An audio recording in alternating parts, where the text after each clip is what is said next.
வணக்கம். இந்த புதிய அலசலுக்கு உங்கள வரவேற்கிறேன். இன்னைக்கு நாம ரொம்பவே சுவாரஸ்யமான ஒரு விஷயத்தை பத்தி பார்க்க போறோம். அதுதான் ஸ்டோயிசிசம்.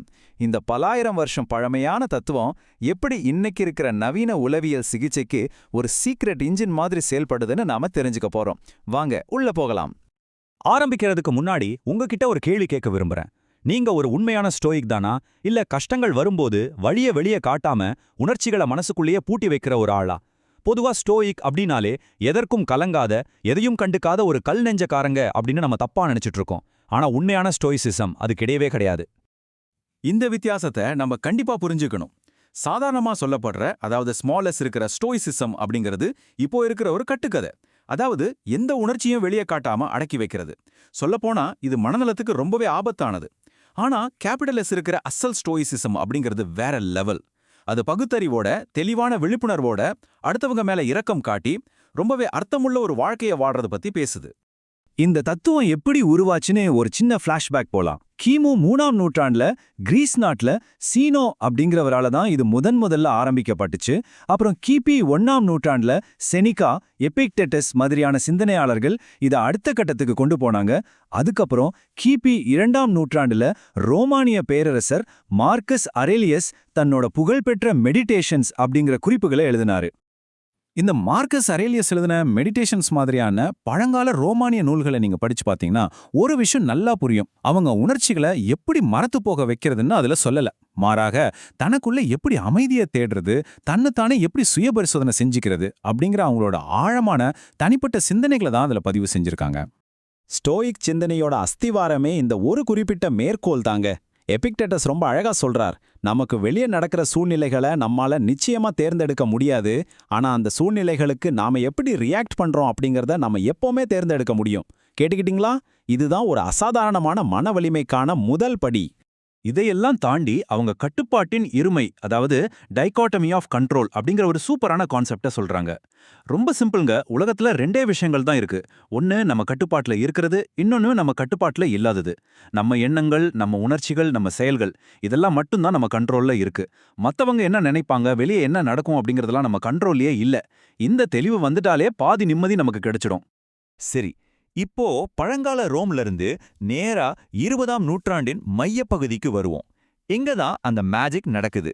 மனநல மருத்துவத் துறையில ஒரு மிகப்பெரிய புரட்சியை ஏற்படுத்தின காக்னிட்டிவ் பிஹேவியரல் தெரப்பி, அதாவது சிபிடி சிகிச்சை முறைய ஆரோன் டி பெக் மற்றும் ஆல்பர்ட் எல்லிஸ் அப்படிங்கிறவங்க உருவாக்குனாங்க. இதுல ஆச்சரியமான விஷயம் என்ன தெரியுமா? பல நூற்றாண்டுகளுக்கு முன்னாடி செனிகா சொன்னார், நாம் நிஜத்துல படுற கஷ்டத்தை விட கற்பனையில தான் அதிகமா கஷ்டப்படுறோம் அப்படின்னு. இதே விஷயத்தை தான் நவீன சிபிடி சிகிச்சை காக்னிட்டிவ் டிஸ்டார்ஷன்ஸ் அப்படின்னு ரொம்ப டெக்னிக்கலா சொல்லுது. அதாவது எந்த லாஜிக்கும் இல்லாத நம்மளோட தவறான சிந்தனைகள் தான் நம்ம மன அழுத்தத்துக்கே முழு காரணம்னு சொல்றாங்க. எப்படி மேட்ச் ஆகுது பாத்தீங்களா? இதை இன்னும் கொஞ்சம் ஆழமா புரிஞ்சுக்க மார்க்கஸ் அரேலியஸ் சொன்ன இந்த விஷயத்தை கவனிங்க.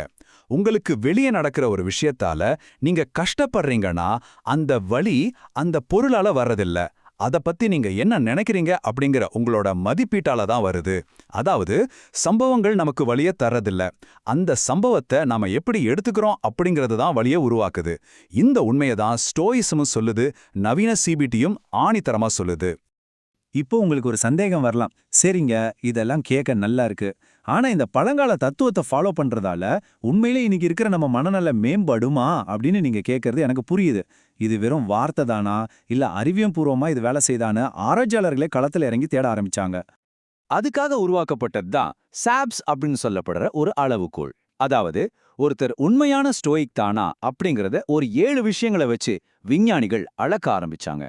எது நம்ம கட்டுப்பாட்டுல இருக்கின்ற நம்பிக்கை, உண்மையான மகிழ்ச்சி எதுல இருக்கின்ற தெளிவு, விழிப்புணர்வு, அறம், இரக்கம், நெறிமுறை, அப்புறம் இந்த உலகத்தை பார்க்கிற விதம்.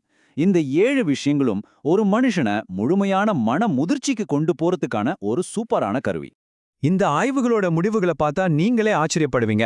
ரிசல்ட் ரொம்பவே தெளிவா வந்திருக்கு.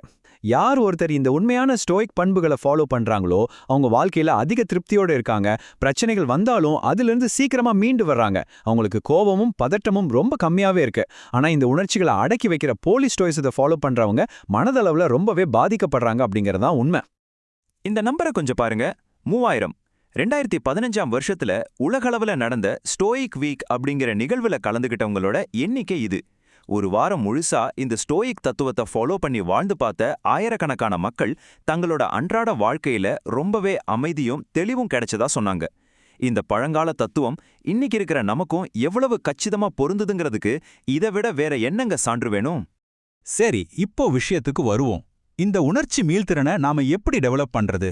அதுக்கு ஒரு 5 சிம்பிளான ஸ்டெப்ஸ் இருக்கு. முதல்ல, உங்க எண்ணங்களுக்கும் உணர்ச்சிகளுக்கும் இருக்கிற கனெக்ஷனை புரிஞ்சுக்கோங்க. ரெண்டாவது, உங்களால எதெல்லாம் கண்ட்ரோல் பண்ண முடியுமோ அதுல மட்டும் ஃபோக்கஸ் பண்ணுங்க. மூணாவது, உங்களுக்கு வர நெகட்டிவ் எண்ணங்களை லாஜிக்கா கேள்வி கேளுங்க. நாலாவது, கஷ்டமான சூழ்நிலைகளை மனசுக்குள்ளேயே எதிர்கொண்டு பயிற்சி பண்ணுங்க. கடைசியா, உங்க மேலையும் மத்தவங்க மேலையும் கொஞ்சம் இரக்கத்தோட இருங்க. இது உங்களை கண்டிப்பா மனதளவுல ரொம்பவே ஸ்ட்ராங் ஆக்கும். கடைசியா, ஒரு ஆழமான சிந்தனையோட இந்த அலசலை நான் முடிக்க விரும்புறேன். பணமோ வெற்றியோ உண்மையான மகிழ்ச்சியை தர்றது இல்ல. உங்களோட சொந்த குணமோ நற்பண்பும் தான் உங்களோட சந்தோஷத்தை தீர்மானிக்குது அப்படின்னு அறிவியலும் தத்துவமும் ரொம்ப உறுதியா சொல்லுது. அப்படியென்றால், நாளைக்கு உங்களுக்கு ஒரு சவால் வருதுன்னா அதை நீங்க எப்படி ஃபேஸ் பண்ண போறீங்க? கொஞ்சம் யோசிச்சு பாருங்க. இந்த யோசனை தான் நீங்க ஒரு உண்மையான ஸ்டோயிக் ஆகிறதுக்கான முதல் படியா இருக்கட்டும்.